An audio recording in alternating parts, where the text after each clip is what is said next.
যারা রোজা রাখবে তাদের জন্য ইন দ্য ডে অফ জাজমেন্টে আল্লাহ স্পেশাল একটা গেট বানাবে জান্নাতে ঢোকার জন্য। ওইটার নাম হচ্ছে রাইয়ান।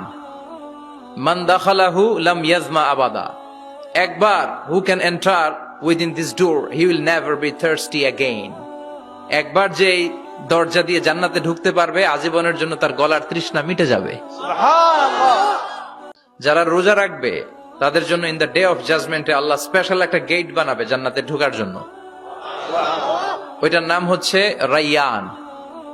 মান দাখালাহু লাম ইয়াজমা আবাদা। একবার who can enter within this door he will never be thirsty again. একবার যে এই দরজা দিয়ে জান্নাতে ঢুকতে পারবে আজীবনের জন্য তার গলার তৃষ্ণা মিটে যাবে। যারা রোজা রাখবে তাদের জন্য ইন দ্য ডে অফ জাজমেন্টে আল্লাহ স্পেশাল একটা গেট বানাবে জান্নাতে ঢোকার জন্য। ওইটার নাম হচ্ছে রাইয়ান। মান দাখালাহু লাম ইয়াজমা আবাদা। একবার who can enter within this door he will never be thirsty again. একবার যে এই দরজা দিয়ে জান্নাতে ঢুকতে পারবে আজীবনের জন্য তার গলার তৃষ্ণা মিটে যাবে। যারা রোজা রাখবে তাদের জন্য ইন দ্য ডে অফ জাজমেন্টে আল্লাহ স্পেশাল একটা গেট বানাবে জান্নাতে ঢোকার জন্য। ওইটার নাম হচ্ছে রাইয়ান। মান দাখালাহু লাম ইয়াজমা আবাদা।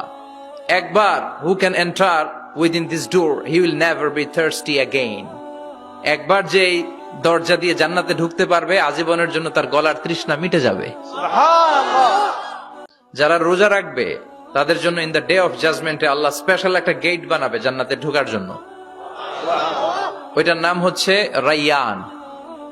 মান দাখালাহু লাম ইয়াজমা আবাদা। একবার who can enter within this door he will never be thirsty again. একবার যে এই দরজা দিয়ে জান্নাতে ঢুকতে পারবে আজীবনের জন্য